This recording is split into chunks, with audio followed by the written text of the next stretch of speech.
Okay, can you understood the theory of what recapitulation or biogenetic law?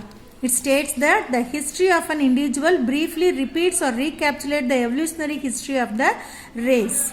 Okay, so ontogeny, phylogeny, it crashes the ontogeny. So in other words, ontogeny recapitulates phylogeny. Ontogeny is the new one. அது எதை recapitulate பண்ணுதான்? Phylogeny, paleontological, அதாவது ancestor form repeat பண்ணுது. The embryonic stages of a higher animal resemble the adult stage of its ancestor. So during the embryological development, so the embryonic stages of a higher animal resemble the adult stage of its ancestor. Ancestor nudiya adult stage resemble பண்ணுது in the embryonic stages of all the higher animals. Okay, so appearance of pharyngeal gill slits, yolk sac, and the appearance of a tail in human embryos are some of the examples. Okay, yolk sac, then the pharyngeal gill slits. Before the diagram we have seen the appearance of a tail. So everything. The biogenetic law is not universal, and it is now thought that animals do not recapitulate the adult stage of any ancestor.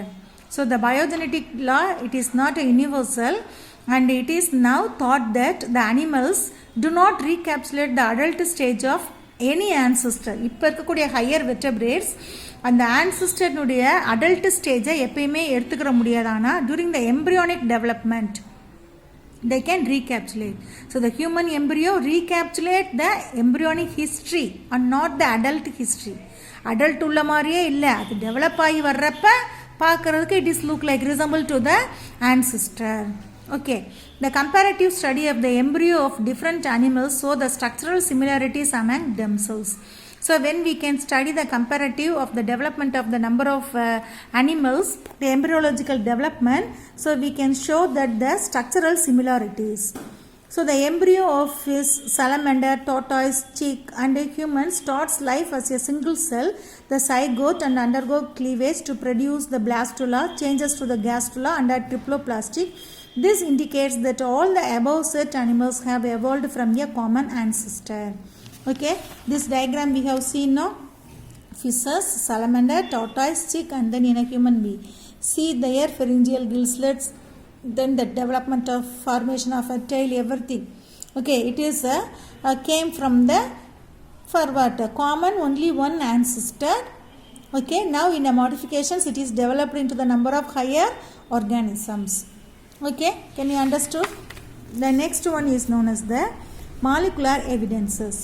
So molecular evolution is the process of change in the sequence composition of molecules such as DNA, RNA, and protein across generation. Molecular evolution நாலே என்ன தெரியும்? So molecules நாலே நமக்கு DNA and RNA தான்.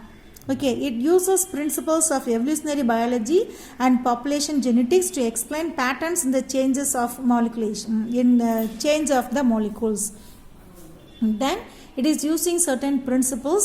That principle it is showing the evolutionary biology and population genetics to explain the patterns, how the molecules it is changing from generation after generation. One of the most useful advancement in the development of molecular biology is proteins, three-dimensional model, and other molecules that control life process are conserved among species.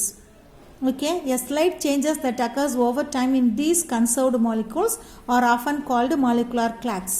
So molecules that have been used to study evolution are cytochrome C, that is involving in a respiratory pathway, and RNA, protein synthesis.